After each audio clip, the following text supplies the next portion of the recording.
அருமையானவர்களே, இந்த நாளிலும் அவனுடைய வார்த்தை நம்மிடத்திலே கொண்டு வருகிறேன். சங்கீதம் 55:22 வசனம் சொல்லுகிறது, கர்த்தர் மேல் உன் பாரத்தை வைத்துவிடு, அவர் உன்னை ஆதரிப்பார், நீதிமானை ஒருபோதும் தள்ளாட ஒட்டார். அப்ப நம்ம பாரங்களை சுமக்க அழைக்கப்படவில்லை. பாரங்களை கர்த்தருடைய பிரசன்னத்திலே கொடுப்பதற்காகத்தானே இருக்கிறோம். அவர் உங்களை விசாரிக்கிறவரானபடியால் உங்கள் கவலைகளை எல்லாம் அவர் மேல் வைத்து விடுங்கள். அப்ப தேவன் நம்மை விசாரிக்கிறவர்.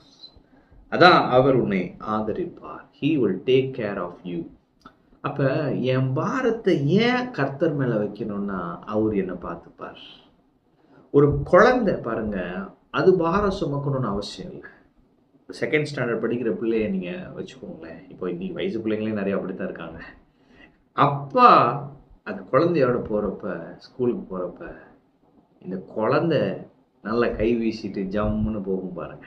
ஆனால் அவங்க அப்பா அவர் பெரியவர், ஆனால் இந்த குழந்தையோட பேக்கை தான் தோளில் போட்டிருப்பாரு.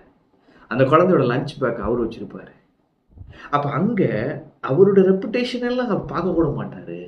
என் பிள்ளை அந்த பொதிய அந்த புக்ஸை ஃபுல்லாக பொதி மூட்டை மாதிரி இருக்கு பாருங்க, அதெல்லாம் தூக்கி சுமக்கூடாதுன்னு தான் சுமந்துக்கிறார் இல்லையா? இன்னைக்கு நான் சொல்றேன், கர்த்தர் மேல உங்க பாரத்தை வைத்து விடுங்க. ஏன்? அவர் நல்ல தகப்பன். உங்க பாரத்தை அவர் பார்த்து கொள்வார். அது என்ன செய்யணுன்றதை அவர் செஞ்சுக்கிடுவார்.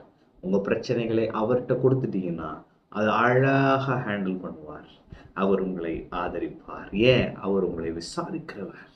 எனவே நான் சொல்லுகிறேன், உங்களை விசாரிக்கிற ஒருத்தர் உங்களோடே இருக்கிறார், உங்க கூடயே டிராவல் பண்றான்றப்ப நீங்க பாரம் சுமக்க வேண்டிய அவசியம் இல்லை. இன்னைக்கே அவர் பிரசன்னத்துல எல்லாவற்றையும் அப்படியே விட்டுட்டு நிம்மதியா நீங்க இருங்க. கர்த்தர் பார்த்துக் கொள்வார். அடுத்து போட்டிருக்கு, நீதிமானை ஒருபோதும் தள்ளாட ஒட்டார். He will not permit the godly to slip or fall. தடுக்கி உள்ள விட மாட்டாராம், கீழே உள்ள விட மாட்டாராம். ஏன்? நீங்க நீதிமான். அப்ப கர்த்தர் மேல என் பாரத்தை ஏன் வைக்கணும்னா, நான் நீதிமானா இருக்கிறேன். நான் நீதிமானா இருக்கிறபடியால் அவர் என்னை ஆதரிக்கிறார். நான் நீதிமானா இருக்கிறபடியால் அவர் நான் கீழே விழ என்னை விட்டுற மாட்டார். நான் கீழே விழுறதுக்கு அவர் என்னை விட மாட்டார், என்னை தூக்கிடுவார். ஆமென். பேதுரு அமிழ்ந்து போகிறான், இயேசு தூக்கி விட்டார். அமிழ்ந்து செத்துறல. எனவே நான் சொல்லுகிறேன், கர்த்தர் மேல் உங்கள் பாரத்தை வைத்து விடுங்கள். நீங்கள் கிறிஸ்துவுக்குள் நீதிமான்களா இருக்கிறீங்க. அப்படிப்பட்ட ஸ்லாக்கியத்தை அவர் கொடுத்திருக்கிறார். அவர் என்று சொல்லுகிறார், உன் பாரத்தை என் மேல் வைத்து விடு, நான் உன்னை பார்த்து கொள்ளுகிறேன். I will take care of you. நான் உன்னை பார்த்துக்கிறேன், அந்த பிரச்சனையை நான் பார்த்துக்கிறேன்றாரு. தைரியமா இருங்க, நீங்க விழுந்துட மாட்டீங்க. ஒருவேளை விழுந்துருவேனோ, தலை குடிஞ்சிருவேனோ, ஆண்டு சொல்றாரு, நீ நீதிமான், தலை குழிய மாட்ட, சிங்கத்தை போல தைரியமா நிப்பன்றாரு. ஆமென். அப்ப நீங்க தைரியமா இருங்க. அவர் உங்களை தாங்குவார், அவர் உங்களை ஆதரிப்பார்.